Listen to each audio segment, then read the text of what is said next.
He was not studying medicine. He had himself, in reply to a question, confirmed Stamford's opinion upon that point. Neither did he appear to have pursued any course of reading which might fit him for a degree in science, or any other recognised portal which would give him an entrance into the learned world.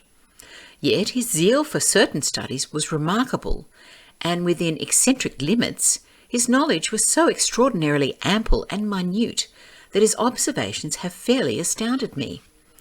Surely no man would work so hard or attain such precise information unless he had some definite end in view. Desultory readers are seldom remarkable for the exactness of their learning. No man burdens his mind with small matters unless he has some very good reason for doing so. His ignorance was as remarkable as his knowledge. Of contemporary literature, philosophy, and politics, he appeared to know next to nothing. Upon my quoting Thomas Carlyle, he inquired in the naivest way who he might be and what he had done. My surprise reached a climax, however, when I found incidentally that he was ignorant of the Copernican theory and of the composition of the solar system.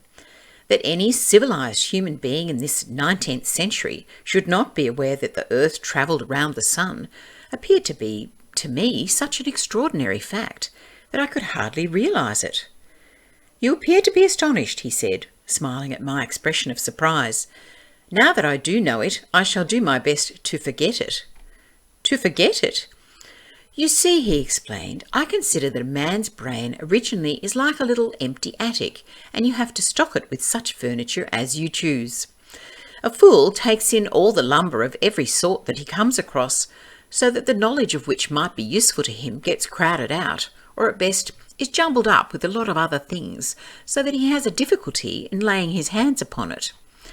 Now, the skilful workman is very careful indeed as to what he takes into his brain attic. He will have nothing but the tools which may help him in doing his work. But of these he has a large assortment, and all in the most perfect order. It is a mistake to think that the little room has elastic walls and can distend to any extent. Depend upon it, there comes a time when for every addition of knowledge you forget something that you knew before. It is of the highest importance, therefore, not to have useless facts elbowing out the useful ones." "But the solar system," I protested.